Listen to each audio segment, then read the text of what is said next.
Israel इसको कैसे देख रहा है, ये भी बड़ी बात है। आगे इस पर चर्चा करेंगे।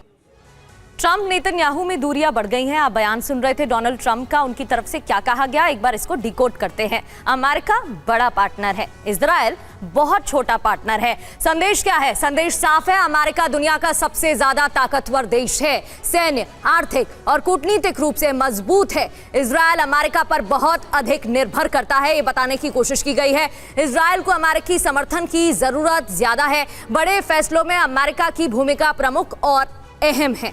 हमारे की सलाह को कोई नजरअंदाज नहीं कर सकता, यह भी उनकी तरफ से इस बयान में कहा गया है, संदेश दिया गया है। और मेजर जनरल संजय मैस्टन सर, जिस तरीके से यह बयान दिया गया है, संदेश साफ है कि इजराइल और अमेरिका में मतभेद बढ़ता जा रहा है।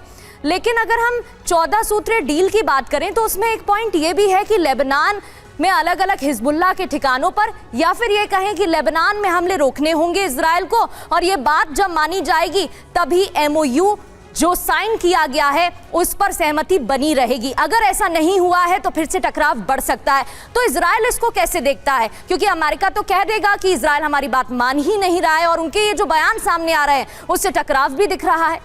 देखिए, पहली बात तो ये जो एमओयू है इसकी शेल्फ लाइफ बहुत लिमिटेड है। इजराइल इसको कैसे देखता है? इजराइल के लिए दो चीज़ें बहुत महत्वपूर्ण है। सबसे पहले उसके वो आइडेंटिफाई करता है कि उसके लिए नेशनल सिक्योरिटी थ्रेट्स क्या हैं, और थ्रेट्स बहुत क्लियर है। नंबर 1 थ्रेट है ईरान, ईरान के फिर प्रॉक्सीज, ईरान की मिसाइल्स, ईरान का न्यूक्लियर प्लान, और जो बाकी स्टेट्स हैं जिन्होंने इनके पास कई बार अटैक किया हुआ है, और टेररिज्म। अगर ये उनके नेशनल सिक्योरिटी थ्रेट्स हैं तो उनके नेशनल सिक्योरिटी ऑब्जेक्टिव्स बहुत क्लियर हैं। इजराइल अपने नेशनल सिक्योरिटी ऑब्जेक्टिव्स को कॉम्प्रोमाइज़ कभी नहीं करेगा। वो अपने लोगों की सर्वाइवेबिलिटी के लिए कुछ भी करेगा, टेररिज्म को हटाएगा, और ईरान का न्यूक्लियर प्रोग्राम और मिसाइल प्रोग्राम को वो पीछे करना चाहेगा। तो इसमें कोई डाउट नहीं है। अगर ये उसके नेशनल सिक्योरिटी थ्रेट्स और ऑब्जेक्टिव्स हैं तो साफ जाहिर है कि प्रेसिडेंट ट्रंप कितना भी बोल रहे हैं कि वो हमारा छोटा पार्टनर है, पहली बात पार्टनरशिप में दोनों पार्टनर्स बराबर होते हैं। ये प्रेसिडेंट ट्रंप की गलतफहमी है।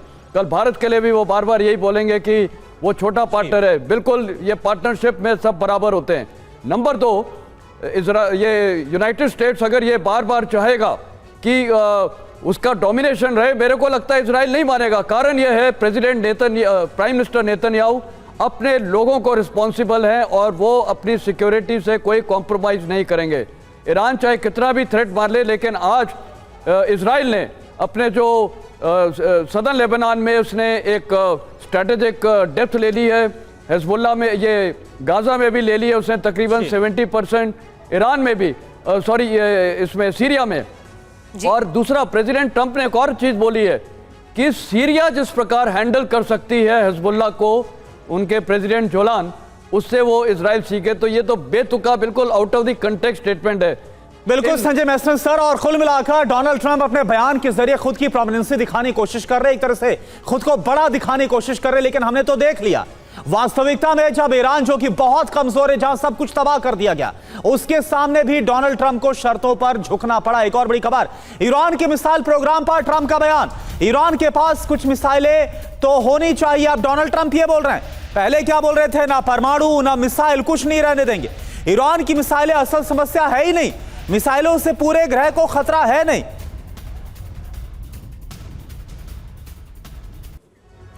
तो ईरान के पास कुछ मिसाइलें तो होनी चाहिए। डोनाल्ड ट्रंप का आप सुन रहे थे। हस्ताक्षर के बाद भी प्रहार, किसके बचे कितने हथियार, ये सवाल इसलिए क्योंकि ईरान के पास ताकत कितनी बची है ये जान लेते हैं। 30 से 50% हथियार बचे हुए हैं। 3000 मिसाइल युद्ध से पहले और 1700 मिसाइल जंग में इस्तेमाल की गई हैं। ये भी आंकड़ा निकलकर सामने आया है।